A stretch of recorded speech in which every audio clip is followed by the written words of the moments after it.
ਕਿਸੇ ਵੀ ਢੰਗ ਨਾਲ ਕੁਦਰਤ ਨਾਲ ਛੇੜਖਾਨੀ ਕਰਦੇ ਆ, ਉਹ ਇਸ ਚੀਜ਼ ਤੋਂ ਪਰਹੇਜ਼ ਕਰਨ। ਬਹੁਤ ਹੀ ਜ਼ਬਰਦਸਤ ਝਟਕੇ ਲੱਗ ਸਕਦੇ ਆ। ਮੈਂ ਉਹ ਫੇਸ ਕੀਤੇ ਆ। ਉਹ ਫੇਸ ਕਰਨ ਤੋਂ ਬਾਅਦ ਅੱਜ ਮੈਂ ਕੁਦਰਤੀ ਦਵਾਈਆਂ ਨਾਲ ਲੋਕਾਂ ਦਾ ਇਲਾਜ ਕਰ ਰਿਹਾ। ਵੈਸਾ ਤੁਸੀਂ ਇਹ ਦਾਅਵਾ ਕਰਦੇ ਹੋ ਕਿ ਜਿਹੜੀ ਪਿੱਤੇ ਦੀ ਪੱਥਰੀ ਹੈਗੀ ਹੈ ਉਹਨੂੰ ਤੁਸੀਂ ਕੱਢ ਸਕਦੇ ਹੋ। ਪੱਥਰੀ ਨੂੰ ਅਸੀਂ ਕਹਿ ਦਈਏ ਕਿ ਪਿਘਲਾ ਦਿੰਦੇ ਆ। ਪਿਘਲੀ ਹੋਈ ਪੱਥਰੀ ਉਸੇ ਬਾਇਲ ਦੇ ਰੂਪ ਦੇ ਵਿੱਚ ਕਨਵਰਟ ਹੋ ਜਾਂਦੀ ਹੈ ਅਤੇ ਬਾਹਰ ਨਿਕਲ ਜਾਂਦੀ ਹੈ। ਸਿਰਫ ਅਤੇ ਸਿਰਫ ਕੁਦਰਤੀ ਢੰਗ ਨਾਲ ਪੋਸੀਬਲ ਆ, ਬਿਨਾਂ ਕਿਸੇ ਦਵਾਈ ਤੋਂ। ਜੀ, ਡਾਕਟਰ ਨੇ ਉਹ ਇਹ ਕਹਿੰਦੇ ਨੇ ਕਿ ਪਿੱਤੇ ਦੇ ਵਿੱਚ ਅਗਰ ਤੁਹਾਡੇ ਪੱਥਰੀ ਹੋ ਗਈ ਤਾਂ ਆਪਰੇਸ਼ਨ ਤੋਂ ਬਗੈਰ ਕੋਈ ਹੱਲ ਨਹੀਂ।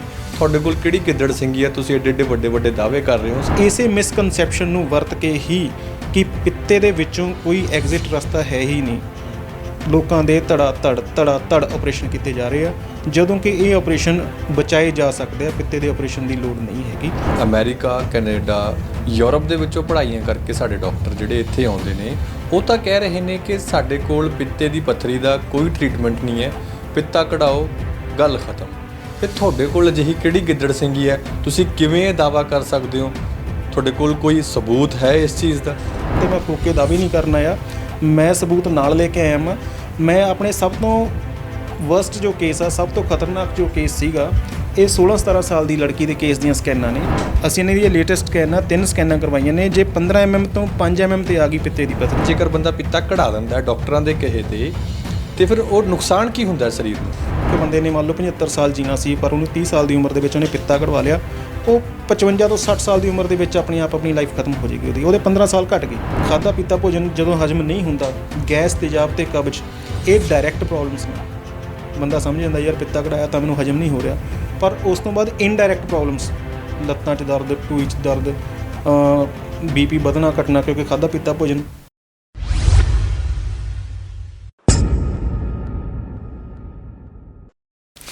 ਸਤਿ ਸ਼੍ਰੀ ਅਕਾਲ ਜੀ। ਹਕੀਕਤ ਟੀਵੀ ਪੰਜਾਬੀ ਦੇਖ ਰਹੇ ਸਾਡੇ ਸਾਰੇ ਦਰਸ਼ਕਾਂ ਦਾ ਸਵਾਗਤ। ਮੈਂ ਹਾਂ ਕਾਸਿਫ ਫਾਰੂਕੀ। ਪਿਛਲੇ ਦਿਨੀ ਅਸੀਂ ਤੁਹਾਨੂੰ ਜਿਹੜੇ ਮੰਡੀ ਅਹਿਮਦਗੜ੍ਹ ਦੇ ਰਹਿਣ ਵਾਲੇ ਆਨੰਦ ਕੁਮਾਰ ਹੋਣਾ ਦੀ ਇੱਕ ਕਹਾਣੀ ਦੱਸੀ ਸੀ, ਜਿਸ ਦੇ ਵਿੱਚ ਉਹ ਆਪਣੇ ਕਿਸੇ ਰਿਸ਼ਤੇਦਾਰ ਦੀ ਹੈਲਪ ਕਰਨ ਦੇ ਲਈ ਜਦੋਂ ਕੁਦਰਤ ਦੇ ਸਿਸਟਮ ਦੇ ਵਿੱਚ ਐਂਟਰ ਹੁੰਦੇ ਨੇ ਤਾਂ ਉਹਨਾਂ ਦੀ ਆਰਥਿਕ ਤੌਰ 'ਤੇ, ਮਾਨਸਿਕ ਤੌਰ 'ਤੇ ਕਿਸ ਤਰੀਕੇ ਨਾਲ ਜਿਹੜੀ ਉਹ ਤਬਾਹੀ ਆਉਂਦੀ ਹੈ। ਮੇਰਾ ਇਹ ਮੰਨਣਾ ਹੈ ਜਦੋਂ ਵੀ ਕੋਈ ਕਿਸੇ ਵੀ ਕੁਦਰਤ ਦੇ ਵਿੱਚ ਦਖਲਅੰਦਾਜ਼ੀ ਦੇਣ ਦੀ, ਕੁਦਰਤ ਦੇ ਖੇਲ ਦੇ ਵਿੱਚ ਦਖਲਅੰਦਾਜ਼ੀ ਕਰਨ ਦੀ ਕੋਸ਼ਿਸ਼ ਕਰਦਾ ਨਾ ਕਿਤੇ ਉਸ ਚੀਜ਼ ਦਾ ਨੁਕਸਾਨ ਵੀ ਹੈ। ਅਤੇ ਫਿਰ ਉਹਨਾਂ ਨੇ ਦੱਸਿਆ ਸੀ ਕਿ ਉਹਨਾਂ ਨੂੰ ਇੰਨਾ ਜ਼ਿਆਦਾ ਕੌੜਾ ਤਜਰਬਾ ਆਪਣੇ ਬੱਚੇ ਦੀ ਮੌਤ ਤੋਂ ਬਾਅਦ ਹੋਇਆ ਕਿ ਉਹਨਾਂ ਨੇ ਇਹ ਠਾਣ ਲਈ ਕਿ ਹੁਣ ਉਹ ਜਿਹੜਾ ਮਾਡਰਨ ਮੈਡੀਸਨ ਵਾਲੇ ਪਾਸੇ ਨਹੀਂ ਤੁਰਨਗੇ। ਅਤੇ ਹਾਲਾਤ ਇਹ ਹੋ ਗਏ, ਉਹਨਾਂ ਨੇ ਇਹ ਵੀ ਦੱਸਿਆ ਸੀ ਕਿ ਉਹ ਹੁਣ ਬਤੌਰ ਜਿਹੜੇ ਨੈਚੁਰਲਪੈਥੀ ਕੰਸਲਟੈਂਟ ਕੰਮ ਕਰ ਰਹੇ ਨੇ। ਆਪਣਾ ਫਰਨੀਚਰ ਦਾ ਵੀ ਕੰਮ ਜਿਹੜਾ ਉਹਨਾਂ ਨੇ ਛੱਡ ਦਿੱਤਾ ਹੈ। ਅਤੇ ਉਹਨਾਂ ਨੇ ਉਸੇ ਦੌਰਾਨ ਉਸੇ ਵੀਡੀਓ ਦੇ ਵਿੱਚ ਉਹਨਾਂ ਨੇ ਦਾਅਵਾ ਕੀਤਾ ਸੀ ਕਿ ਉਹਨਾਂ ਕੋਲ ਜਿਹੜਾ ਪਿੱਤੇ ਦੀ ਪੱਥਰੀ ਤੋਂ ਲੈ ਕੇ ਹੋਰ ਬਹੁਤ ਸਾਰੀਆਂ ਬਿਮਾਰੀਆਂ ਨੇ ਜਿਹੜੀਆਂ ਉਹਨਾਂ ਦਾ ਇਲਾਜ ਉਹ ਕਰਦੇ ਨੇ। ਉਸ ਤੋਂ ਬਾਅਦ ਉਹਨਾਂ ਨੂੰ ਅਸੀਂ ਅੱਜ ਜਿਹੜਾ ਸਟੂਡੀਓ ਬੁਲਾਇਆ, ਉਹਨਾਂ ਨਾਲ ਗੱਲਬਾਤ ਕਰਾਂਗੇ, ਉਹਨਾਂ ਨਾਲ ਸਮਝਣ ਦੀ ਕੋਸ਼ਿਸ਼ ਕਰਾਂਗੇ ਕਿ ਆਖਿਰ ਉਹ ਇੰਨਾ ਵੱਡਾ ਦਾਅਵਾ ਹੈ ਜਿਹੜਾ ਉਹ ਕਿਵੇਂ ਕਰ ਸਕਦੇ ਨੇ। ਇਹ ਦਾਅਵਾ ਮਾਡਰਨ ਸਾਇੰਸ ਨੂੰ ਉਹ ਲਗਭਗ ਕਰ ਰਹੇ ਨੇ। ਉਹਨਾਂ ਤੋਂ ਸਮਝਣ ਦੀ ਕੋਸ਼ਿਸ਼ ਕਰਾਂਗੇ। ਪਹਿਲਾਂ ਉਹਨਾਂ ਦਾ ਸਵਾਗਤ ਕਰ ਲੈਂਦੇ ਹਾਂ। ਅੱਜ ਤੁਹਾਨੂੰ ਮੈਂ ਵੈਦ ਜੀ ਕਹਾਂ ਜਾਂ ਆਨੰਦ ਕੁਮਾਰ ਜੀ ਕਹਾਂ ਜਾਂ ਵੈਦ ਆਨੰਦ ਕੁਮਾਰ ਜੀ ਕਹਾਂ? ਦੇਖੋ ਸਰ, ਜੋ ਵੀ ਤੁਹਾਨੂੰ ਸੂਟ ਕਰਦਾ ਉਹ ਕਹਿ ਸਕਦੇ ਹੋ, ਕੋਈ ਐਸੀ ਗੱਲ ਨਹੀਂ। ਐਜ਼ ਏ ਇਨਸਾਨ ਜੋ ਵੀ ਮਤਲਬ ਕੋਈ ਦਿੱਕਤ ਵਾਲੀ ਗੱਲ ਨਹੀਂ ਹੈ। ਜੀ। ਸੋ ਫਿਰ ਫਿਲਹਾਲ ਅੱਜ ਤੁਹਾਨੂੰ ਅਸੀਂ ਬਤੌਰ ਵੈਦ ਆਨੰਦ ਕੁਮਾਰ ਕਹਾਂਗੇ। ਤੁਸੀਂ ਪਿਛਲੀ ਸਟੋਰੀ ਜਿਹੜੀ ਤੁਹਾਡੀ ਅਸੀਂ ਲੋਕਾਂ ਨਾਲ ਸਾਂਝੀ ਕੀਤੀ ਸੀ, ਲੋਕਾਂ ਨੇ ਬੜੀ ਭਾਵੁਕਤਾ ਨਾਲ ਉਹ ਤੁਹਾਡੀ ਗੱਲਬਾਤ ਸੁਣੀ ਔਰ ਬਹੁਤ ਸਾਰੇ ਲੋਕਾਂ ਨੂੰ ਮੈਨੂੰ ਲੱਗਦਾ ਕਿ ਸਬਕ ਵੀ ਆਇਆ ਹੋਣਾ। ਸੋ ਮੇਰਾ ਸਭ ਤੋਂ ਪਹਿਲਾ ਸਵਾਲ ਇਹੀ ਹੈ, ਜਿਵੇਂ ਕਿ ਤੁਸੀਂ ਦੱਸਿਆ ਸੀ ਪਿਛਲੀ ਵੀਡੀਓ ਦੇ ਵਿੱਚ ਵੀ, ਤੁਸੀਂ ਇੰਨਾ ਜ਼ਿਆਦਾ ਪਰੇਸ਼ਾਨ ਜਿਹੜਾ ਆਪਣੇ ਬੱਚੇ ਦੀ ਮੌਤ ਤੋਂ ਬਾਅਦ ਹੋਏ ਕਿ ਤੁਸੀਂ ਕੁਦਰਤ ਦੇ ਨੇੜੇ ਜਾਂਦੇ ਜਿਹੜਾ ਹੁਣ ਨੈਚੁਰਲਪੈਥੀ ਕੰਸਲਟੈਂਟ ਬਤੌਰ ਆਪਣਾ ਜਿਹੜਾ ਕਰੀਅਰ ਹੈ ਉਹ ਸ਼ੁਰੂ ਕੀਤਾ ਹੈ। 3-3.5 ਸਾਲ ਤੁਹਾਨੂੰ ਹੋਏ ਨੇ ਇਸ ਪਾਸੇ ਨੂੰ, ਲੇਕਿਨ ਤੁਹਾਡੇ ਦਾਅਵੇ ਨੇ ਜਿਹੜੇ ਉਹ ਬੜੇ ਵੱਡੇ ਤੁਸੀਂ ਕਰ ਰਹੇ ਹੋ। ਅੱਜ ਤੁਸੀਂ ਇਹ ਦਾਅਵਾ ਕਰਨ ਜਾ ਰਹੇ ਹੋ ਕਿ ਪਿੱਤੇ ਦੀ ਪੱਥਰੀ ਹੈ ਜਿਹੜੀ ਉਹ ਤੁਸੀਂ ਕੱਢ ਸਕਦੇ ਹੋ। ਕਿਵੇਂ ਪੋਸੀਬਲ ਹੈ ਜੀ ਇਹਨਾਂ? ਫਾਰੂਕੀ ਜੀ, ਮੇਰਾ ਮੰਨਣਾ ਇਹੀ ਆ ਕਿ ਕੁਦਰਤ ਬਹੁਤ ਵੱਡੀ ਚੀਜ਼ ਆ। ਕੁਦਰਤ ਤੋਂ ਵੱਡਾ ਕੁਛ ਨਹੀਂ ਹੈ। ਕੋਈ ਅੱਜ ਸਮਝ ਜੂਗਾ, ਕੋਈ ਹੋਰ 2-4 ਸਾਲ 5 ਸਾਲ ਬਾਅਦ ਸਮਝੂਗਾ। ਕੁਦਰਤ ਆਪਣਾ ਜੋ ਸਿਸਟਮ ਆ ਕਿਸੇ ਨਾ ਕਿਸੇ ਢੰਗ ਨਾਲ ਇਨਸਾਨ ਨੂੰ ਸਮਝਾ ਦਿੰਦੀ ਆ। ਉਹ ਛੋਟੀ ਏਜ 'ਚ ਸਮਝਾਵੇ, ਵਿਚਾਲੇ ਵਾਲੀ ਏਜ 'ਚ ਸਮਝਾਵੇ, ਮਗਰਲੀ ਏਜ 'ਚ ਸਮਝਾਵੇ, ਪਰ ਕੁਦਰਤ ਬੰਦੇ ਨੂੰ ਮਨਾ ਦਿੰਦੀ ਆ ਕਿ ਕੁਦਰਤ ਤੋਂ ਉੱਪਰ ਕੁਛ ਨਹੀਂ। ਅਤੇ ਮੈਂ ਉਹਨਾਂ ਲੋਕਾਂ ਨੂੰ ਬਿਲਕੁਲ ਸਪਸ਼ਟ ਦੱਸਣਾ ਚਾਹੁੰਦਾ ਜੋ ਅੱਜ ਮਾਡਰਨ ਟੈਕਨੀਕ ਨਾਲ ਕਿਸੇ ਵੀ ਢੰਗ ਨਾਲ ਕੁਦਰਤ ਨਾਲ ਛੇੜਖਾਨੀ ਕਰਦੇ ਆ, ਉਹ ਇਸ ਚੀਜ਼ ਤੋਂ ਪਰਹੇਜ਼ ਕਰਨ। ਬਹੁਤ ਹੀ ਜ਼ਬਰਦਸਤ ਝਟਕੇ ਲੱਗ ਸਕਦੇ ਆ। ਮੈਂ ਉਹ ਫੇਸ ਕੀਤੇ ਆ। ਉਹ ਫੇਸ ਕਰਨ ਤੋਂ ਬਾਅਦ ਅੱਜ ਮੈਂ ਕੁਦਰਤੀ ਦਵਾਈਆਂ ਨਾਲ ਲੋਕਾਂ ਦਾ ਇਲਾਜ ਕਰ ਰਿਹਾ।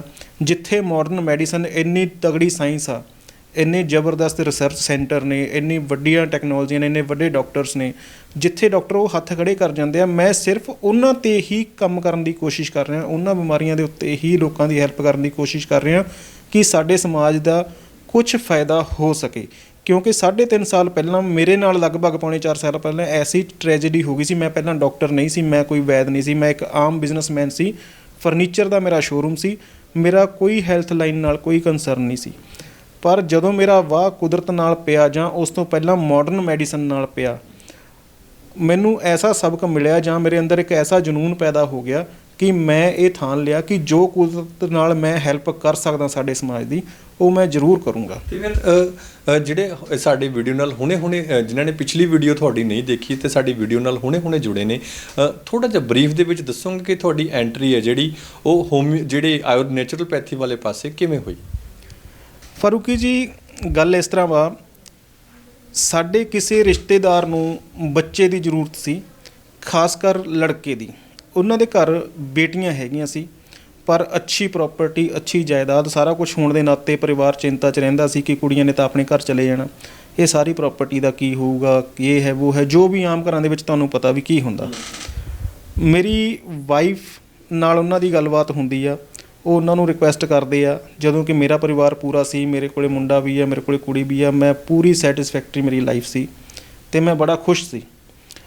ਮੇਰੀ ਵਾਈਫ ਵੀ ਭਾਵੁਕ ਹੋ ਗਈ, ਇਨਸਾਨੀਅਤ ਦੇ ਨਾਤੇ ਲਾ ਲਓ, ਰਿਸ਼ਤੇਦਾਰੀ ਦੇ ਨਾਤੇ ਲਾ ਲਓ, ਕੁਛ ਵੀ ਲਗਾ ਲਓ। ਉਹਨੇ ਉਹਨਾਂ ਨਾਲ ਆਪਣੇ ਮੰਮੀ ਪਾਪਾ ਨਾਲ ਗੱਲਬਾਤ ਕਰਕੇ ਜੋ ਵੀ ਸਿਸਟਮ ਹੋਇਆ ਕਿ ਚਲੋ ਕੋਈ ਗੱਲ ਨਹੀਂ, ਅਸੀਂ ਇਹਨਾਂ ਲਈ ਇੱਕ ਬੱਚਾ ਪਲਾਨ ਕਰ ਦਿੰਦੇ ਹਾਂ। ਅਗਰ ਲੜਕਾ ਹੋਇਆ ਤਾਂ ਉਹਨਾਂ ਨੂੰ ਦੇ ਦਾਂਗੇ, ਲੜਕੀ ਹੋਈ ਤਾਂ ਅਸੀਂ ਖੁਦ ਪਾਲਾਂਗੇ, ਕੋਈ ਦਿੱਕਤ ਵਾਲੀ ਗੱਲ ਨਹੀਂ ਹੈ। ਉਸ ਸਮੇਂ ਵੀ ਮਤਲਬ ਪ੍ਰੈਕਟੀਕਲੀ ਜੇ ਗੱਲ ਕੀਤੀ ਜਾਵੇ ਤਾਂ ਮੈਂ ਮੈਂਟਲੀ ਪੂਰੀ ਤਰ੍ਹਾਂ ਤਿਆਰ ਨਹੀਂ ਸੀ, ਕਿਉਂਕਿ ਮੈਨੂੰ ਪਤਾ ਸੀ ਕਿ ਕੁਛ ਅਣਸੁਖਾਵੀ ਘਟਨਾ ਹੋ ਗਈ। ਲੜਕਾ ਅਤੇ ਲੜਕੀ ਤਾਂ ਠੀਕ ਆ, ਲੜਕੀ ਪਾਲੀ ਜਾਊਗੀ, ਕੋਈ ਦਿੱਕਤ ਨਹੀਂ, ਕੋਈ ਫ਼ਰਕ ਨਹੀਂ ਸਾਡੇ ਲਈ, ਮੇਰੇ ਲਈ ਕੋਈ ਫ਼ਰਕ ਨਹੀਂ। ਸਾਨੂੰ ਪਤਾ ਸੀ, ਮੈਂ ਇਹ ਸਵਾਲ ਕੀਤਾ ਸੀ ਕਿ ਅਗਰ ਥਰਡ ਪ੍ਰੋਵੀਜ਼ਨ ਕੋਈ ਬਣ ਗਈ, ਐਬਨੋਰਮਲ ਕੇਸ ਹੋ ਗਿਆ ਤਾਂ ਕੀ ਕਰਾਂਗੇ। ਅਤੇ ਫਿਰ ਤੁਹਾਡਾ ਜਿਹੜਾ ਉਹ ਸ਼ੱਕ, ਉਹ ਸ਼ੁਬਾ ਸੀ, ਉਹ ਬਿਲਕੁਲ ਸਹੀ ਨਿਕਲਿਆ। ਸੋ ਜੇਕਰ ਤੁਹਾਡੇ ਪਿਛਲੀ ਜਿਹੜੀ ਸਟੋਰੀ ਹੈਗੀ ਹੈ ਵੈਦ ਆਨੰਦ ਕੁਮਾਰ ਹੋਣਾ ਦੀ, ਉਹ ਦੇਖਣੀ ਹੈ ਤਾਂ ਤੁਸੀਂ ਕਮੈਂਟ ਬਾਕਸ ਦੇ ਵਿੱਚ ਅਸੀਂ ਪਿਛਲੀ ਵੀਡੀਓ ਦਾ ਜਿਹੜਾ ਉਹ ਲਿੰਕ ਦਿੱਤਾ ਹੋਇਆ, ਪਲੀਜ਼ ਤੁਸੀਂ ਉਸ ਨੂੰ ਫੋਲੋ ਕਰਕੇ ਉਹ ਵੀਡੀਓ ਜ਼ਰੂਰ ਦੇਖ ਸਕਦੇ ਹੋ। ਹੁਣ ਅਸੀਂ ਮੁੱਦੇ ਦੀ ਗੱਲ ਕਰਦੇ ਹਾਂ। ਵੈਦ ਸਾਹਿਬ, ਤੁਸੀਂ ਇਹ ਦਾਅਵਾ ਕਰਦੇ ਹੋ ਕਿ ਜਿਹੜੀ ਪਿੱਤੇ ਦੀ ਪੱਥਰੀ ਹੈਗੀ ਹੈ ਉਹਨੂੰ ਤੁਸੀਂ ਕੱਢ ਸਕਦੇ ਹੋ, ਪਰ ਅਜੋਕੇ ਵੇਲੇ ਤਾਂ ਜਿਹੜੀ ਮਾਡਰਨ ਸਾਇੰਸ ਹੈ, ਡਾਕਟਰ ਨੇ ਉਹ ਇਹ ਕਹਿੰਦੇ ਨੇ ਕਿ ਪਿੱਤੇ ਦੇ ਵਿੱਚ ਅਗਰ ਤੁਹਾਡੇ ਪੱਥਰੀ ਹੋ ਗਈ ਤਾਂ ਆਪਰੇਸ਼ਨ ਤੋਂ ਬਗੈਰ ਕੋਈ ਹੱਲ ਨਹੀਂ। ਤੁਹਾਡੇ ਕੋਲ ਕਿਹੜੀ ਗਿੱਦੜ ਸਿੰਘੀ ਹੈ, ਤੁਸੀਂ ਐਡੇ ਵੱਡੇ ਦਾਅਵੇ ਕਰ ਰਹੇ ਹੋ। ਸਾਡੇ ਕੋਲ 3 ਸਾਲ ਤੁਹਾਨੂੰ ਹਜੇ ਪ੍ਰੈਕਟਿਸ ਕਰਦਿਆਂ ਨੂੰ ਹੋਏ ਨੇ, ਵੱਡੀਆਂ ਬਿਮਾਰੀਆਂ ਦੀ ਤੁਸੀਂ ਗੱਲ ਕਰਦੇ ਹੋ ਇੱਥੇ।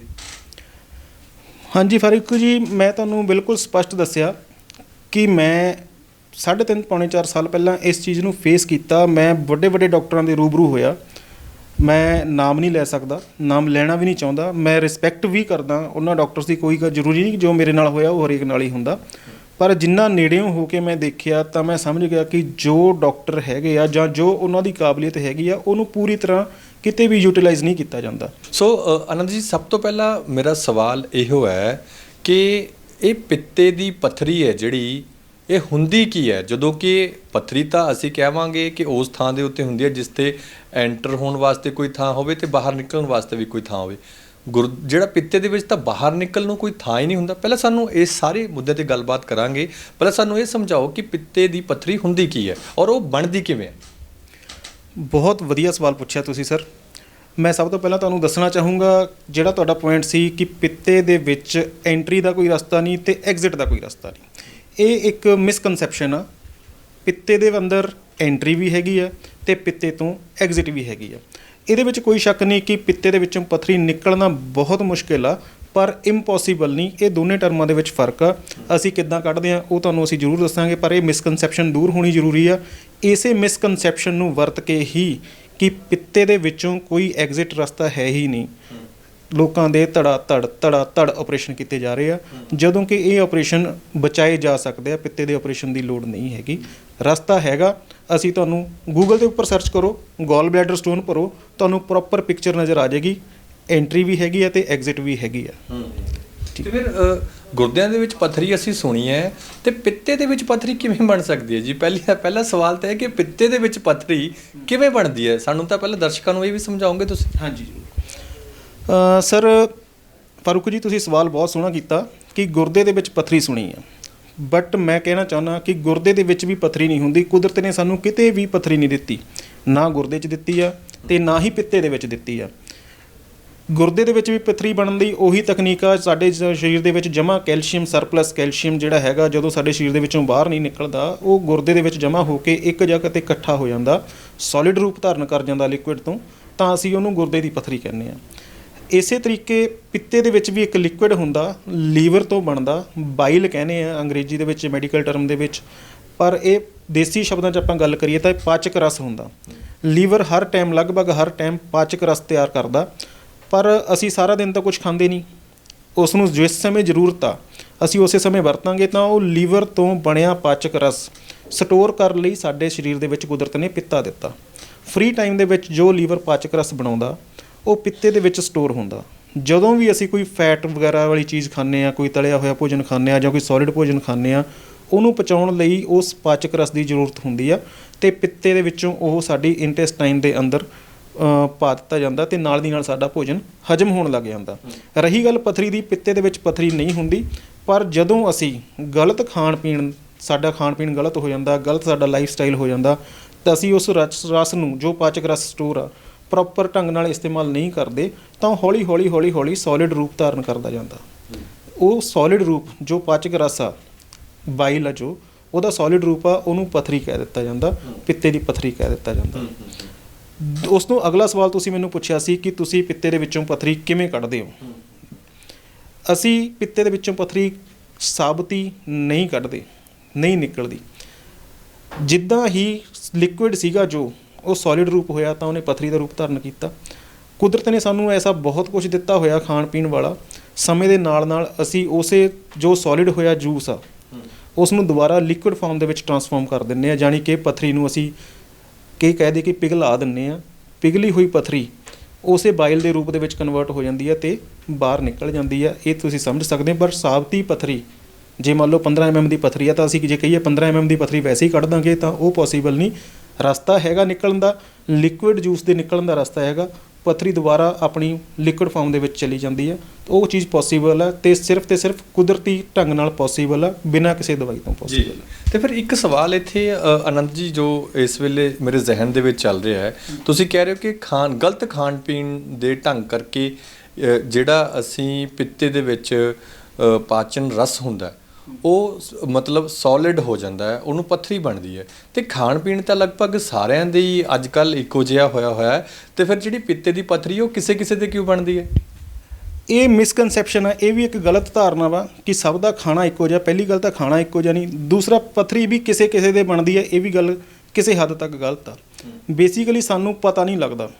ਆਪਾਂ 3-4 ਜਣੇ ਇਸ ਟਾਈਮ ਹਾਲ ਦੇ ਵਿੱਚ ਬੈਠੇ ਹਾਂ, ਹੋ ਸਕਦਾ ਕਿ ਆਪਾਂ 3-4 ਦੇ ਅੰਦਰ ਸਟੋਨ ਹੋਵੇ। ਪਤਾ ਲੱਗਣ ਦਾ ਸਿਸਟਮ ਕੀ ਆ, ਜਦੋਂ ਜਾਂ ਤਾਂ ਸਾਡੇ ਤਕਲੀਫ ਹੋਊਗੀ, ਦਰਦ ਹੋਊਗੀ, ਅਸੀਂ ਡਾਕਟਰ ਕੋਲੇ ਜਾਵਾਂਗੇ, ਸਕੈਨ ਕਰਾਵਾਂਗੇ, ਤਾਂ ਸਾਨੂੰ ਪਤਾ ਲੱਗਣਾ। ਅਦਰਵਾਈਜ਼ ਪੱਥਰੀ ਅੱਜ ਵੀ ਹੋ ਸਕਦੀ ਹੈ, ਮੈਨੂੰ ਵੀ ਹੋ ਸਕਦੀ ਹੈ, ਅਤੇ ਤੁਹਾਨੂੰ ਵੀ ਹੋ ਸਕਦੀ ਹੈ। ਅਸੀਂ ਸਿਰਫ ਉਹਨਾਂ ਦੀ ਹੀ ਗਿਣਤੀ ਗਿਣੀ ਹੈ ਜਿਨ੍ਹਾਂ ਦੀ ਸਕੈਨ ਹੋ ਚੁੱਕੀ ਹੈ ਅਤੇ ਉਹਨਾਂ ਨੂੰ ਪਤਾ ਕਿ ਸਾਨੂੰ ਪੱਥਰੀ ਆ। ਇਹ ਗੱਲ ਨਹੀਂ ਹੈ। ਹਿਡਨ ਕੇਸ ਬਹੁਤ ਜ਼ਿਆਦਾ ਨੇ ਜਿਨ੍ਹਾਂ ਨੂੰ ਹਲੇ ਪਤਾ ਨਹੀਂ ਕਿ ਸਾਡੇ ਪਿੱਤੇ ਦੇ ਵਿੱਚ ਪੱਥਰੀਆਂ ਹੈਗੀਆਂ ਨੇ। ਠੀਕ ਹੈ ਜੀ। ਅਤੇ ਫਿਰ ਇੱਕ ਸਵਾਲ, ਮਾਫ਼ ਕਰਨਾ ਤੁਹਾਨੂੰ ਵਿੱਚੋਂ ਰੋਕ ਰਿਹਾ ਮੈਂ, ਪਿੱਤੇ ਦਾ ਜਿਹੜਾ ਡਾਕਟਰ ਤਾਂ ਕਹਿੰਦੇ ਨੇ ਵੀ ਪਿੱਤਾ ਕਢਾਉਣ ਨਾਲ ਕੋਈ ਬਹੁਤਾ ਜ਼ਿਆਦਾ ਫਰਕ ਨਹੀਂ ਪੈਣਾ, ਤੁਸੀਂ ਕਢਾ ਕੇ ਪਰਾਂ ਕਰੋ। ਅਤੇ ਪਿੱਤਾ ਕਢਾਉਣ ਤੋਂ ਬਾਅਦ ਕੀ ਜਿਹੜੀਆਂ ਸਮੱਸਿਆਵਾਂ, ਬੇਸਿਕਲੀ ਪਿੱਤੇ ਦਾ ਕੰਮ ਦੱਸ ਸਕਦੇ ਹੋ ਤੁਸੀਂ? ਵੀ ਪਿੱਤੇ ਦਾ ਕੰਮ ਤੁਸੀਂ ਵੈਸੇ ਤਾਂ ਦੱਸਤਾ ਕਿ ਅਗਰ ਪਿੱਤੇ ਤੋਂ ਬਗੈਰ ਫਿਰ ਕੀ ਜਿਹੜੀਆਂ ਸਮੱਸਿਆਵਾਂ ਨੇ, ਜੇਕਰ ਬੰਦਾ ਪਿੱਤਾ ਕਢਾ ਦਿੰਦਾ ਡਾਕਟਰਾਂ ਦੇ ਕਹੇ 'ਤੇ, ਅਤੇ ਫਿਰ ਉਹ ਨੁਕਸਾਨ ਕੀ ਹੁੰਦਾ ਸਰੀਰ ਨੂੰ? ਮੈਂ ਤੁਹਾਨੂੰ ਤੁਹਾਡੇ ਇਸ ਸਵਾਲ ਦਾ ਜਵਾਬ ਬਿਲਕੁਲ ਦੇਸੀ ਢੰਗ ਨਾਲ ਦਊਂਗਾ। ਸਾਡੀ ਜਨਤਾ ਬੜੇ ਵਧੀਆ ਢੰਗ ਨਾਲ ਤਾਂ ਤੋਂ ਸਮਝ ਸਕੇ ਕਿ ਪਿੱਤੇ ਦੇ ਕੰਮ ਕੀ ਆ। ਸਭ ਤੋਂ ਪਹਿਲਾਂ ਤਾਂ ਆਪਾਂ ਗੱਲ ਕਰੀਏ ਕਿ ਕੁਦਰਤ ਤੋਂ ਵੱਡਾ ਮੇਰੇ ਹਿਸਾਬ ਨਾਲ ਤਾਂ ਕੁਝ ਹੈ ਨਹੀਂ। ਕੁਦਰਤ ਨੇ ਸਾਨੂੰ ਇੰਨੇ ਵਧੀਆ ਢੰਗ ਨਾਲ ਡਿਜ਼ਾਈਨ ਕੀਤਾ ਹੋਇਆ, ਸਾਡੇ ਮੈਕੈਨਿਜ਼ਮ ਨੂੰ ਸਮਝਣਾ ਔਰ ਆਮ ਬੰਦੇ ਦੇ ਵੱਸ ਦੀ ਤਾਂ ਗੱਲ ਹੈ ਨਹੀਂ। ਇੱਕ ਇਨਸਾਨ ਕਹਿ ਦੇਵੇ ਕਿ ਪਿੱਤੇ ਦੀ ਜ਼ਰੂਰਤ ਨਹੀਂ, ਉਹ ਸਿੱਧਾ ਕੁਦਰਤ ਨੂੰ ਚੈਲੰਜ ਵਾਲੀ ਗੱਲ ਹੀ ਹੋਗੀ। ਇਹ ਨਹੀਂ ਹੈ ਕਿ ਪਿੱਤੇ ਦੀ ਕੋਈ ਜ਼ਰੂਰਤ ਨਹੀਂ ਹੈ। ਹਾਂ, ਇਹ ਹੈਗਾ ਕਿ ਇਹ ਮੰਨਿਆ ਜਾਂਦਾ ਕਿ ਪਿੱਤੇ ਤੋਂ ਬਗੈਰ ਕੰਮ ਚੱਲ ਜੂ ਤੇ ਸਹੀ ਕੰਮ ਹੋਊ। ਉਹਦੇ ਵਿੱਚ ਬਹੁਤ ਵੱਡਾ ਅੰਤਰ ਆ। ਸ਼ਬਦਾਂ ਦੇ ਹੇਰ-ਫੇਰ ਨਾਲ ਹੀ ਬੰਦੇ ਨੂੰ ਕਨਵਿੰਸ ਕਰ ਲਿੱਤਾ ਜਾਂਦਾ ਕਿ ਤੁਸੀਂ ਜਲਦੀ ਤੋਂ ਜਲਦੀ ਆਪਰੇਸ਼ਨ ਕਰਾ ਲਓ, ਇਹਨੂੰ ਕਢਵਾ ਲਓ, ਕੰਮ ਚੱਲ ਜੂ। ਸਵਾਲ ਇਹ ਸੀ ਤੁਹਾਡਾ ਕਿ ਇਹਦੇ ਨਾਲ ਫ਼ਰਕ ਕੀ ਪੈਂਦਾ। ਪਿੱਤੇ ਦਾ ਮੇਨ ਕੰਮ ਆ ਕਿ ਜੋ ਅਸੀਂ ਖਾਧਾ, ਮੈਂ ਤੁਹਾਨੂੰ ਦੱਸ ਚੁੱਕਿਆ ਕਿ ਜੋ ਅਸੀਂ ਖਾਧਾ ਉਹਨੂੰ ਪਚਾਉਣ ਦੇ ਵਿੱਚ ਪਾਚਕ ਰਸ ਦੀ ਜ਼ਰੂਰਤ ਹੁੰਦੀ ਹੈ, ਜੋ ਲੀਵਰ ਦਾ ਕੰਮ ਆ ਰਸ ਬਣਾਉਣਾ। ਸਮੇਂ ਦੇ ਫਾਲਤੂ ਸਮੇਂ ਦੇ ਵਿੱਚ ਜਿਹੜਾ ਵਰਕ ਕਰ ਰਿਹਾ ਲੀਵਰ, ਉਹ ਰਸ ਉੱਥੇ ਜਮ੍ਹਾਂ ਹੁੰਦਾ ਅਤੇ ਉਹ ਆਪਣੇ ਸਟੋਰ ਰੂਮ ਤੋਂ ਮੌਕੇ 'ਤੇ ਸਾਡੇ ਜਦੋਂ ਲੋੜ ਪੈਂਦੀ ਆ ਉਦੋਂ ਵਰਤ ਲਿੱਤਾ ਜਾਂਦਾ। ਪਰ ਜਦੋਂ ਉਹ ਸਟੋਰ ਰੂਮ ਹੀ ਹੈ ਨਹੀਂ, ਸਟੋਰਿੰਗ ਵਾਲਾ ਆਪਣੇ ਅੰਦਰ ਕੈਪੈਸਿਟੀ ਹੈ ਨਹੀਂ ਗੀ, ਜਦੋਂ ਅਸੀਂ ਸੁਬਾਹ ਦਾ ਖਾਣਾ ਖਾਵਾਂਗੇ ਦੁਪਹਿਰ ਤੱਕ ਜੋ ਪਾਚਕ ਰਸ ਬਣਿਆ ਉਹ ਵੇਸਟ ਹੁੰਦਾ ਚਲਿਆ ਜਾਊਗਾ। ਦੁਪਹਿਰ ਵੇਲੇ ਜਦੋਂ ਅਸੀਂ ਖਾਣਾ ਖਾਵਾਂਗੇ, ਖਾਣਾ ਅਸੀਂ ਫਾਸਟ ਖਾਂਦੇ ਹਾਂ, ਜਿੰਨਾ ਰਸ ਚਾਹੀਦਾ ਉਸ ਖਾਣੇ ਨੂੰ ਸਹੀ ਢੰਗ ਨਾਲ ਪਚਾਉਣ ਲਈ ਉਹਨਾਂ ਰਸ ਉਸ ਖਾਣੇ ਦੇ ਵਿੱਚ ਨਹੀਂ ਮਿਲੂਗਾ ਤਾਂ ਉਹ ਅੱਧ ਪਚਿਆ ਭੋਜਨ ਸਾਡੇ ਸਰੀਰ ਦੇ ਵਿੱਚੋਂ ਬਾਹਰ ਜਾਊਗਾ। ਹੌਲੀ ਸਾਡੇ ਸਰੀਰ ਨੂੰ ਬਹੁਤ ਸਾਰੀਆਂ ਸਮੱਸਿਆਵਾਂ ਸਾਹਮਣੇ ਆਉਣਗੀਆਂ, ਜਿਹਦੇ ਵਿੱਚੋਂ ਮੈਂ ਤੁਹਾਨੂੰ ਦੱਸ ਸਕਦਾ ਕਿ ਲਾਈਫ ਸਪੈਨ ਘੱਟ ਜਾਂਦਾ ਬੰਦੇ ਦਾ। ਫੋਰ ਐਗਜ਼ਾਮਪਲ, ਇੱਕ ਬੰਦੇ ਨੇ ਮੰਨ ਲਓ 75 ਸਾਲ ਜੀਣਾ ਸੀ, ਪਰ ਉਹਨੂੰ 30 ਸਾਲ ਦੀ ਉਮਰ ਦੇ ਵਿੱਚ ਉਹਨੇ ਪਿੱਤਾ ਕਢਵਾ ਲਿਆ। ਉਹ 55 ਤੋਂ 60 ਸਾਲ ਦੀ ਉਮਰ ਦੇ ਵਿੱਚ ਆਪਣੀ ਲਾਈਫ ਖਤਮ ਹੋ ਜਾਏਗੀ ਉਹਦੇ 15 ਸਾਲ ਘੱਟ ਗਏ, ਪਰ ਉਹਨੂੰ ਪਤਾ ਨਹੀਂ ਵੀ ਇਹ ਕਿਉਂ ਘਟੀ। ਅਸੀਂ ਹਮੇਸ਼ਾ ਇਹ ਗੱਲ ਛੱਡ ਦਿੰਦੇ ਵੀ ਚਲੋ ਇੰਨੀ ਲਿਖੀ ਹੋਈ ਸੀ, ਪਰ ਪਿੱਤੇ ਦਾ ਬਹੁਤ ਵੱਡਾ ਰੋਲ ਰਿਹਾ। ਉਹ 10 12 15 ਸਾਲ ਹੋਰ ਜੀ ਸਕਦਾ, ਲਾਈਫ ਸਪੈਨ ਘਟਦਾ। ਸੈਕੰਡਲੀ, ਜਿੰਨਾ ਚਿਰ ਉਹ ਸਰਵਾਈਵ ਕਰਦਾ ਉਹਨੂੰ ਬਿਮਾਰੀਆਂ ਦਾ ਸਾਹਮਣਾ ਕਰਨਾ ਪੈਂਦਾ। ਅੱਛਾ, ਪਿੱਤਾ ਕਢਾਉਣ ਨਾਲ ਬਿਮਾਰੀਆਂ ਵੀ ਲੱਗਦੀਆਂ ਨੇ ਜੀ? ਬਿਲਕੁਲ ਲੱਗਦੀਆਂ ਨੇ ਸਰ, ਬਹੁਤ ਜ਼ਿਆਦਾ ਬਿਮਾਰੀਆਂ ਲੱਗਦੀਆਂ ਨੇ। ਪਰ ਗੱਲ ਇਹ ਆ ਕਿ ਮਰੀਜ਼ ਨੂੰ ਪਤਾ ਨਹੀਂ ਹੁੰਦਾ ਅਤੇ ਡਾਕਟਰ ਦੱਸਦਾ ਨਹੀਂ ਵੀ ਇਹ ਤੁਹਾਨੂੰ ਬਿਮਾਰੀਆਂ ਕਿਉਂ ਲੱਗਦੀਆਂ ਨੇ। ਤੁਸੀਂ ਗੱਲ ਨੂੰ ਸਮਝਣ ਦੀ ਕੋਸ਼ਿਸ਼ ਕਰੋ ਕਿ ਅਸੀਂ ਜੋ ਖਾਧਾ ਉਹ ਪਚਿਆ ਨਹੀਂ, ਸਾਨੂੰ ਉਸ ਖਾਧੇ ਹੋਏ ਭੋਜਨ ਦੀ ਐਨਰਜੀ ਮਿਲੀ ਨਹੀਂ, ਤਾਂ ਸਾਡਾ ਸਰੀਰ ਡੈਫੀਨੇਟਲੀ ਵੀਕਨੈਸ ਦਾ ਸ਼ਿਕਾਰ ਹੋਊਗਾ, ਸਰੀਰ ਨੂੰ ਕਮਜ਼ੋਰੀ ਪਊਗੀ। ਤੁਸੀਂ ਕੋਈ ਸਰਵੇ ਕਰਕੇ ਦੇਖੋ, ਜਿਨ੍ਹਾਂ ਲੋਕਾਂ ਦੇ ਪਿੱਤੇ ਕੱਢੇ ਹੋਏ ਨੇ 4-5 ਸਾਲ ਬਾਅਦ ਉਹਨਾਂ ਦਾ ਸਰਵੇ ਕਰੋਗੇ ਤਾਂ ਤੁਹਾਨੂੰ ਪਤਾ ਲੱਗੂਗਾ ਕਿ ਉਹਨਾਂ ਲੱਤਾਂ 'ਚ ਦਰਦ ਹੋਣੋਂ ਨਹੀਂ ਹਟਦਾ। ਉਹਨਾਂ ਨੂੰ ਇਹ ਪਤਾ ਨਹੀਂ ਕਿ ਇਸ ਚੀਜ਼ ਦਾ ਸਿੱਧਾ ਸੰਬੰਧ ਪਿੱਤੇ ਦੇ ਹਟਣ ਨਾਲ ਆ। ਜੋ ਖਾਧਾ ਸਿਰਫ ਢਿੱਡ ਭਰਿਆ, ਵੇਸਟ ਕੀਤਾ, ਗੱਲ ਖਤਮ। ਐਨਰਜੀ ਪ੍ਰੋਪਰ ਨਹੀਂ ਮਿਲੀ ਤਾਂ ਵੀਕਨੈਸ ਆਊਗੀ, ਬੈਕ ਪੇਨ ਹੋਊਗੀ, ਢੂਈ 'ਚ ਦਰਦ ਨਹੀਂ ਹਟੇਗਾ। ਖਾਧਾ ਪੀਤਾ ਭੋਜਨ ਜਦੋਂ ਹਜਮ ਨਹੀਂ ਹੁੰਦਾ, ਗੈਸ, ਤੇਜ਼ਾਬ ਅਤੇ ਕਬਜ਼, ਇਹ ਡਾਇਰੈਕਟ ਪ੍ਰੋਬਲਮਸ ਨੇ। ਬੰਦਾ ਸਮਝ ਜਾਂਦਾ ਯਾਰ ਪਿੱਤਾ ਕਢਾਇਆ ਤਾਂ ਮੈਨੂੰ ਹਜਮ ਨਹੀਂ ਹੋ ਰਿਹਾ, ਪਰ ਉਸ ਤੋਂ ਬਾਅਦ ਇਨਡਾਇਰੈਕਟ ਪ੍ਰੋਬਲਮਸ, ਲੱਤਾਂ 'ਚ ਦਰਦ, ਢੂਈ 'ਚ ਦਰਦ, BP ਵਧਣਾ ਘਟਣਾ, ਕਿਉਂਕਿ ਖਾਧਾ ਪੀਤਾ ਭੋਜਨ ਸਹੀ ਹਜਮ ਨਹੀਂ ਹੋਊਗਾ ਤਾਂ ਡੈਫੀਨੇਟਲੀ ਇਹ ਸਾਰੀਆਂ ਚੀਜ਼ਾਂ ਮਾਲ ਫੰਕਸ਼ਨ ਕਰਨਗੀਆਂ। ਸਾਡੇ ਕਿਡਨੀ ਨੂੰ ਵੀ ਅਸਰ ਪੈਂਦਾ ਜੀ? ਫਿਰ ਇਨਡਾਇਰੈਕਟ ਪ੍ਰੋਬਲਮਸ ਹੁੰਦੀਆਂ ਨੇ, ਕਿਡਨੀ ਨਾਲ ਵੀ ਸੰਬੰਧਿਤ ਹੁੰਦੀਆਂ ਨੇ। ਇਨਡਾਇਰੈਕਟ ਹੁੰਦੀਆਂ ਨੇ, ਡਾਇਰੈਕਟ ਕੋਈ ਨਹੀਂ ਕਿਡਨੀ ਨਾਲ। ਜੀ। ਅਤੇ ਇੱਥੇ ਜਿਹੜੇ ਵੱਡੇ ਡਾਕਟਰ ਨੇ, ਵੱਡੇ ਹਸਪਤਾਲ ਨੇ, ਅਮਰੀਕਾ, ਕੈਨੇਡਾ, ਯੂਰਪ ਦੇ ਵਿੱਚੋਂ ਪੜ੍ਹਾਈਆਂ ਕਰਕੇ ਸਾਡੇ ਡਾਕਟਰ ਜਿਹੜੇ ਇੱਥੇ ਆਉਂਦੇ ਨੇ, ਉਹ ਤਾਂ ਕਹਿ ਰਹੇ ਨੇ ਕਿ ਸਾਡੇ ਕੋਲ ਪਿੱਤੇ ਦੀ ਪੱਥਰੀ ਦਾ ਕੋਈ ਟ੍ਰੀਟਮੈਂਟ ਨਹੀਂ ਹੈ, ਪਿੱਤਾ ਕਢਾਓ, ਗੱਲ ਖਤਮ। ਅਤੇ ਤੁਹਾਡੇ ਕੋਲ ਅਜਿਹੀ ਕਿਹੜੀ ਗਿੱਦੜ ਸਿੰਘੀ ਹੈ? ਤੁਸੀਂ ਕਿਵੇਂ ਇਹ ਦਾਅਵਾ ਕਰ ਸਕਦੇ ਹੋ? ਤੁਹਾਡੇ ਕੋਲ ਕੋਈ ਸਬੂਤ ਹੈ ਇਸ ਚੀਜ਼ ਦਾ? ਸਰ, ਬਹੁਤ ਵਧੀਆ ਸਵਾਲ ਕੀਤਾ ਫਾਰੂਕੀ ਜੀ ਤੁਸੀਂ। ਮਾਡਰਨ ਤਕਨੀਕ ਅਤੇ ਕੁਦਰਤ, ਮਾਡਰਨ ਤਕਨੀਕ ਨੂੰ ਕੁਦਰਤ ਹਮੇਸ਼ਾ ਹੀ ਚੈਲੰਜ ਕਰਦੀ ਹੈ, ਜਾਂ ਮਾਡਰਨ ਤਕਨੀਕ ਕੁਦਰਤ ਨੂੰ ਹਮੇਸ਼ਾ ਹੀ ਚੈਲੰਜ ਕਰਦੀ ਹੈ। ਮੈਂ ਕਹਿਣਾ ਚਾਹੁੰਦਾ ਕਿ ਮਾਡਰਨ ਤਕਨੀਕ ਕਦੇ ਵੀ ਕੁਦਰਤ ਤੋਂ ਅੱਗੇ ਨਹੀਂ ਹੋ ਸਕਦੀ। ਮੈਂ ਨੇਚਰੋਪੈਥੀ ਕੰਸਲਟੈਂਟ ਹਾਂ। ਕੁਦਰਤ ਨੇ ਸਾਨੂੰ ਹਰ ਸਮੱਸਿਆ ਦਾ ਸਮਾਧਾਨ ਦਿੱਤਾ ਅਤੇ ਮੈਂ ਫੋਕੇ ਦਾਅਵੇ ਨਹੀਂ ਕਰਨ ਆਇਆ, ਮੈਂ ਸਬੂਤ ਨਾਲ ਲੈ ਕੇ ਆਇਆ ਹਾਂ। ਮੈਂ ਆਪਣੇ ਸਭ ਤੋਂ ਵਰਸਟ ਜੋ ਕੇਸ ਆ, ਸਭ ਤੋਂ ਖਤਰਨਾਕ ਜੋ ਕੇਸ ਸੀਗਾ, ਇਹ 16-17 ਸਾਲ ਦੀ ਲੜਕੀ ਦੇ ਕੇਸ ਦੀਆਂ ਸਕੈਨਾਂ ਨੇ। ਇਸ ਲੜਕੀ ਨੂੰ ਪਿੱਤੇ ਦੇ ਵਿੱਚ ਪੱਥਰੀ ਵੀ ਸੀ, ਬੱਚੇਦਾਨੀ ਦੇ ਵਿੱਚ ਰਸੌਲੀ ਵੀ ਸੀ, ਵਿਟਾਮਿਨ D3 ਦੀ ਕਮੀ ਬਹੁਤ ਜ਼ਿਆਦਾ ਹੋਣ ਕਰਕੇ ਇਹਦੇ ਲੱਕ ਦੇ ਵਿੱਚ ਵੀ ਦਰਦ ਸੀ, ਇਹ ਸਹੀ ਢੰਗ ਨਾਲ ਤੁਰ ਨਹੀਂ ਸੀ ਸਕਦੀ। ਲੀਵਰ ਵੀ ਇਹਦਾ ਫੈਟੀ ਸੀ, 2nd ਗ੍ਰੇਡ ਦਾ। ਸਾਰਾ ਟਰੀਟਮੈਂਟ ਸਾਡੇ ਕੋਲ ਚੱਲ ਰਿਹਾ। ਇਹ ਸਕੈਨਾਂ ਦੇ ਆਧਾਰ 'ਤੇ ਅਸੀਂ ਤੁਹਾਨੂੰ ਦਿਖਾ ਸਕਦੇ ਹਾਂ। ਫਿਲਹਾਲ ਮੈਂ ਪਿੱਤੇ ਦੀ ਪੱਥਰੀ ਦੀ ਰਿਪੋਰਟ ਤੁਹਾਨੂੰ ਪੜ੍ਹ ਕੇ ਦਿਖਾਊਂਗਾ। ਮੈਂ ਕਹਿਣਾ ਚਾਹੂੰਗਾ ਕੈਮਰਾਮੈਨ ਸਾਹਿਬ ਨੂੰ ਕਿ ਸਰ ਤੁਸੀਂ ਪਲੀਜ਼ ਫੋਕਸ ਕਰਕੇ ਰੱਖੋ, ਇਹ ਸਾਰੀ ਚੀਜ਼ ਨੂੰ ਨੋਟ ਕਰੋ। ਮੈਂ ਤੁਹਾਨੂੰ ਸਕੈਨ ਨੂੰ ਪ੍ਰੋਪਰ ਪੜ੍ਹ ਕੇ ਦਿਖਾਉਣਾ। ਸੌਰੀ, ਆਹ ਸਕੈਨ ਹੈ ਜੀ ਪਹਿਲੀ ਜਦੋਂ ਅਸੀਂ ਟਰੀਟਮੈਂਟ ਸਟਾਰਟ ਕੀਤਾ ਸੀ ਪੇਸ਼ੈਂਟ ਦਾ। ਗੋਲ ਬੈਡਰ ਸਟੋਨ ਇਹਦੇ ਵਿੱਚ ਹੈਗੀ ਹੈ ਜੀ, ਦੇਖੋ 15 mm ਦੀ ਗੋਲ ਬੈਡਰ ਸਟੋਨ 15 mm ਦੀ। ਨਾਮ ਮੈਂ ਪ੍ਰਾਈਵੇਸੀ ਕਰਕੇ ਨਹੀਂ ਬੋਲ ਰਿਹਾ ਪੇਸ਼ੈਂਟ ਦਾ। ਉਸ ਤੋਂ ਬਾਅਦ ਵਾਲੀ ਸਕੈਨ ਹੈ ਜੀ ਗੋਲ ਬੈਡਰ ਸਟੋਨ 10 mm, ਗੋਲ ਬੈਡਰ ਸਟੋਨ 10 mm। ਇਸ ਤੋਂ ਬਾਅਦ ਜਿਹੜੀ ਸਕੈਨ ਹੈਗੀ ਆ, ਲੇਟੈਸਟ ਸਕੈਨ ਹੈ ਇਹਨਾਂ ਦੀ,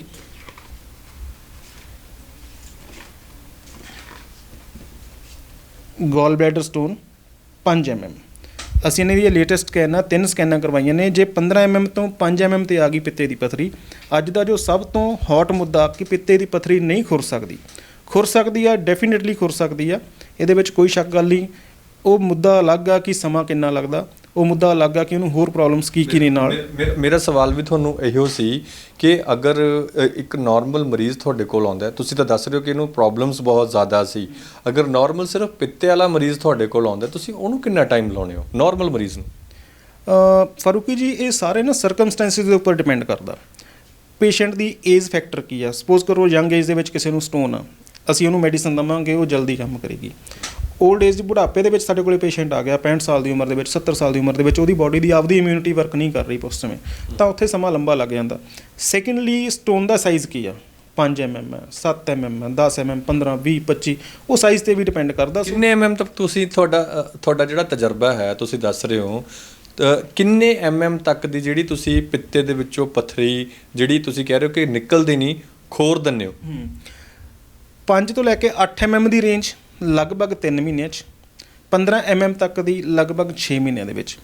ਪਹਿਲਾਂ ਵੀ ਖੁਰ ਜਾਂਦੀ ਹੈ, ਇੱਕ ਅੱਧਾ ਮਹੀਨਾ ਬਾਅਦ ਦੇ ਵਿੱਚ ਵੀ। ਪ੍ਰੋਸੈਸ ਇਹ ਆ, ਸਾਨੂੰ ਕਰਨਾ ਪੈਂਦਾ ਪਹਿਲਾਂ ਬੰਦੇ ਦੀ ਜੋ ਇਮਿਊਨਿਟੀ ਆ ਉਹਨੂੰ ਸਟਰੋਂਗ ਕਰਨਾ ਪੈਂਦਾ, ਸਟੋਨ ਨੂੰ ਸੌਫਟ ਕਰਨ ਲਈ ਮੈਡੀਸਨ ਦੇਣੀ ਪੈਂਦੀ ਆ। ਉਸ ਤੋਂ ਬਾਅਦ ਪ੍ਰੋਸੈਸ ਹੁੰਦਾ ਕਿ ਉਹਨੂੰ ਖੁਰਨ ਦੀ ਮੈਡੀਸਨ ਦਿੱਤੀ ਜਾਂਦੀ ਆ। ਹਰ ਮਹੀਨੇ ਮੈਡੀਸਨ ਚੇਂਜ ਹੁੰਦੀ ਆ, ਕੋਈ ਇੱਕ ਮੈਡੀਸਨ ਪ੍ਰੋਪਰ ਵਰਕ ਨਹੀਂ ਕਰਦੀ, ਅਤੇ ਪੇਸ਼ੈਂਟ ਟੂ ਪੇਸ਼ੈਂਟ ਡਿਫਰ ਕਰਦਾ।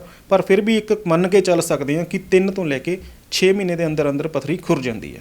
ਗੁਰਦਾ ਜਿਹੜਾ ਤੁਹਾਨੂੰ ਗੁਰਦਾ ਦੇ ਵਿੱਚ ਤਾਂ ਨਾਰਮਲ ਆਪਰੇਟ ਕਰਕੇ ਕੱਢ ਦਿੰਦੇ ਨੇ ਜਿਹੜੇ ਡਾਕਟਰ, ਲੇਕਿਨ ਇਹ ਤਾਂ ਪਿੱਤੇ ਕੱਢਣਾ ਪੈਂਦਾ। ਸੋ ਜੇਕਰ ਪਿੱਤੇ ਨੂੰ ਬਚਾਉਣਾ ਹੋਵੇ ਤਾਂ ਮੈਨੂੰ ਲੱਗਦਾ ਹੈ ਕਿ ਜਿਹੜਾ ਤੁਹਾਡਾ ਫਾਰਮੂਲਾ ਕਾਰਗਰ ਹੈ। ਮੈਂਟਲੀ ਲੋਕ ਪ੍ਰਿਪੇਅਰ ਹੋ ਕੇ ਆਉਣਗੇ ਤਾਂ 100% ਰਿਜ਼ਲਟ ਆ। ਖਾਣਾ ਪੀਣਾ ਅਤੇ ਮੈਡੀਸਨ ਦੋਨੋਂ ਚੀਜ਼ਾਂ ਜ਼ਰੂਰੀ ਨੇ। ਜੇ ਬੰਦਾ ਇਕੱਲੀ ਮੈਡੀਸਨ ਹੀ ਲਈ ਜਾਊਗਾ ਅਤੇ ਆਪਦੀ ਡਾਈਟ ਦੇ ਉੱਪਰ ਫੋਕਸ ਨਹੀਂ ਕਰੂਗਾ ਤਾਂ ਵੀ ਕੁਝ % ਚਾਂਸ ਘੱਟ ਜਾਂਦੇ ਆ। ਪਰ ਫਿਰ ਵੀ 100% ਮੈਂ ਥੋੜ੍ਹਾ ਜਿਹਾ ਕੰਟਰੋਲ ਕਰਕੇ ਗੱਲ ਕਰੀਏ ਤਾਂ ਅਸੀਂ 80% ਮੰਨ ਕੇ ਚੱਲ ਪਈਏ ਕਿ ਸਾਨੂੰ ਰਿਜ਼ਲਟ ਮਿਲਣਗੇ ਅਤੇ ਮਿਲ ਰਹੇ ਆ। ਮੈਂ 7 ਪੇਸ਼ੈਂਟਾਂ ਨੂੰ ਮੈਡੀਸਨ ਦਿੱਤੀ ਹੈ, 7 ਪੇਸ਼ ਕਰ ਸਕਦਾ ਜੀ। ਅਤੇ ਫਿਰ ਇੱਕ ਹੋਰ ਵੱਡਾ ਸਵਾਲ ਇੱਥੇ ਤੁਹਾਡੇ ਨਾਲ ਰਾਬਤਾ ਕਰਨ ਦਾ ਸਾਡਾ ਮਕਸਦ ਇਹ ਸੀ ਕਿ ਇੱਕ ਤਾਂ ਲੋਕਾਂ ਦੇ ਉੱਤੇ ਜਿਹੜਾ ਆਰਥਿਕ ਬੋਝ ਪੈਂਦਾ ਆਪਰੇਸ਼ਨ ਦਾ, ਜਦੋਂ ਬੰਦਾ ਆਪਰੇਸ਼ਨ ਕਰਾਉਂਦਾ ਹੈ 50-50, 60-60 ਹਜ਼ਾਰ, ਲੱਖ ਰੁਪਏ ਤੱਕ ਚਾਰਜ ਕਰ ਲਿਆ ਜਾਂਦਾ ਹੈ ਹਸਪੀਟਲ ਦੇ ਹਿਸਾਬ ਦੇ ਨਾਲ। ਜੇ ਤੁਹਾਡੇ ਕੋਲੋਂ ਅਗਰ ਕੋਈ ਮਰੀਜ਼ ਦਵਾਈ ਲੈ ਕੇ ਜਾਂਦਾ ਹੈ ਅਤੇ ਉਹ ਉਸ ਨੂੰ ਠੀਕ ਨਹੀਂ ਹੁੰਦਾ ਜਾਂ ਉਹਦੇ ਪਿੱਤੇ ਦੇ ਵਿੱਚੋਂ ਜਿਹੜੀ ਪੱਥਰੀ ਹੈਗੀ ਆ ਉਹ ਨਹੀਂ ਖੁਰਦੀ, ਫਿਰ? ਤੁਸੀਂ ਸਵਾਲ ਬੜਾ ਵਧੀਆ ਕੀਤਾ। ਪਹਿਲੀ ਗੱਲ ਤਾਂ ਅਸੀਂ ਇਹ ਮੰਨਦੇ ਹਾਂ ਕਿ 100% ਦੇ ਆਸ-ਪਾਸ ਰਿਜ਼ਲਟ ਆ, ਪਰ ਫਿਰ ਵੀ ਤੁਸੀਂ ਇਹ ਸਵਾਲ ਪਾਤਾ ਕਿ ਜੇ ਕਿਸੇ ਦੀ ਪੱਥਰੀ ਬਾਈ ਚਾਂਸ ਨਹੀਂ ਨਿਕਲਦੀ ਅਤੇ ਉਹ ਕੋਰਸ ਵੀ ਪੂਰਾ ਕਰਦਾ, ਤਾਂ ਅਸੀਂ ਸਰਕਮਸਟੈਂਸਿਸ ਦੇ ਅਧੀਨ ਜੋ ਉਹਨਾਂ ਦੀ ਪੇਮੈਂਟ ਆ ਉਹ ਵੀ ਉਹਨਾਂ ਨੂੰ ਵਾਪਸ ਕਰ ਦਾਂਗੇ। ਜੋ ਉਹਨਾਂ ਦੀ ਬਣਦੀ ਪੇਮੈਂਟ ਆ, ਜੋ ਉਹਨਾਂ ਨੇ ਖਰਚ ਕਰ ਲਈ। ਤੁਸੀਂ ਔਨ ਰਿਕਾਰਡ ਕਹਿ ਰਹੇ ਹੋ ਸਾਰਾ ਕੁਝ? ਸਰ, ਤੁਹਾਡੇ ਸਵਾਲ ਦੇ ਜਵਾਬ ਦੇ ਵਿੱਚ ਮੈਂ ਇਹ ਔਨ ਰਿਕਾਰਡ ਹੀ ਕਹਿ ਰਿਹਾ, ਕਿਉਂਕਿ ਅਗਰ ਮੰਨ ਲਓ 2, 4, 5%, 10% ਮਰੀਜ਼ ਕਿਸੇ ਵੀ ਵਜ੍ਹਾ ਨਾਲ ਉਹਨਾਂ ਨੂੰ ਪ੍ਰੋਪਰ ਰਿਜ਼ਲਟ ਨਹੀਂ ਮਿਲਦਾ ਜਾਂ ਬਿਲਕੁਲ ਰਿਜ਼ਲਟ ਨਹੀਂ ਮਿਲਦਾ, ਤਾਂ ਉਹ ਸਾਡੇ ਕੋਲੋਂ ਆਪਣੀ ਮਨੀ ਬੈਕ ਕਲੇਮ ਕਰ ਸਕਦੇ ਆ। ਮੈਂ ਉਹਨਾਂ ਨੂੰ ਪੇਮੈਂਟ ਰਿਫੰਡ ਕਰ ਦਾਂਗਾ, ਕੋਈ ਇਸ ਤਰ੍ਹਾਂ ਇਸ਼ੂ ਹੈ ਨਹੀਂ। ਪਰ ਇਹ ਹੈ ਕਿ ਤੁਹਾਡੀ ਸ਼ਰਤ ਇਹ ਹੈ ਕਿ ਪ੍ਰੋਪਰ ਜਿਹੜੀ ਦਵਾਈ ਆ ਉਹ ਲੈਣੀ ਪਏਗੀ, ਪ੍ਰੋਪਰ ਟਰੀਟਮੈਂਟ ਕਰਾਉਣਾ ਪਏਗਾ। ਬਿਲਕੁਲ ਮਿਨੀਮਮ 6 ਮੰਥ। ਇਹ ਨਹੀਂ ਹੈ ਕਿ ਇੱਕ ਵਾਰੀ ਦਵਾਈ ਸਾਡੇ ਕੋਲੋਂ ਲੈ ਗਏ, ਹਫ਼ਤੇ ਬਾਅਦ ਆਪਰੇਸ਼ਨ ਕਰਾ ਲਿਆ ਅਤੇ ਸਾਨੂੰ ਦੁਬਾਰਾ ਬੰਦਾ ਕਹੇ ਕਿ ਜੀ ਤੁਹਾਡੀ ਪੱਥਰੀ ਸਾਡੀ ਖੁਰੀ ਨਹੀਂ ਸੀ, ਅਸੀਂ ਸਾਡੇ ਰਿਸ਼ਤੇਦਾਰ ਨੇ ਕਹਿਤਾ ਅਸੀਂ ਆਪਰੇਸ਼ਨ ਕਰਵਾ ਲਿਆ, ਤਾਂ ਉਹ ਚੀਜ਼ਾਂ ਵੈਲਿਡ ਨਹੀਂ ਹੋਣਗੀਆਂ। 6 ਮਹੀਨੇ ਦਾ ਕੋਰਸ ਕਰੋ, ਜੇ ਪੱਥਰੀ ਨਹੀਂ ਖੁਰਦੀ ਤਾਂ ਅਸੀਂ ਪੇਮੈਂਟ ਰਿਫੰਡ ਕਰ ਦਾਂਗੇ। ਜੀ। ਅਤੇ ਫਿਰ ਜੇਕਰ ਤੁਹਾਡੇ ਨਾਲ ਰਾਬਤਾ ਕਰਨਾ ਹੋਵੇ, ਤੁਹਾਡੇ ਨਾਲ ਗੱਲਬਾਤ ਕਰਨੀ ਹੋਵੇ, ਤੁਸੀਂ ਕਿੱਥੇ ਮਿਲਦੇ ਹੋ? ਕਿ ਕੀ ਤੁਹਾਡਾ ਜਿਹੜਾ ਸੰਪਰਕ ਨੰਬਰ ਕੀ ਹੈ? ਸਾਡਾ ਕਲੀਨਿਕ ਚੱਲ ਰਿਹਾ ਜੀ ਇਸ ਟਾਈਮ HW ਨੇਚਰੋ ਸੈਂਟਰ ਦੇ ਨਾਮ 'ਤੇ, ਸ਼ਿਮਲਾਪੁਰੀ ਸਟਰੀਟ ਨੰਬਰ 2 ਲੁਧਿਆਣਾ ਵਿੱਚ, ਸ਼ਿਮਲਾਪੁਰੀ ਸਟਰੀਟ ਨੰਬਰ 2 ਲੁਧਿਆਣਾ। ਬਾਕੀ ਡਿਸਪਲੇ ਦੇ ਉੱਪਰ ਫ਼ੋਨ ਨੰਬਰ ਹੈਗੇ, ਫ਼ੋਨ ਨੰਬਰ 'ਤੇ ਬੰਦਾ ਲੋਕੇਸ਼ਨ ਵੀ ਲੈ ਸਕਦਾ, ਸੰਪਰਕ ਕਰਕੇ ਪ੍ਰੋਪਰ ਐਡਰੈਸ ਵੀ ਲੈ ਸਕਦਾ। ਤੁਸੀਂ ਉਹ ਕਰੀ। ਫ਼ੋਨ ਨੰਬਰ ਕਿੰਨਾ? 8437830375। ਇਹ ਮੇਰਾ ਇੱਕ ਨੰਬਰ ਹੈ। ਦੂਸਰਾ ਨੰਬਰ 8195881958 24325 24325।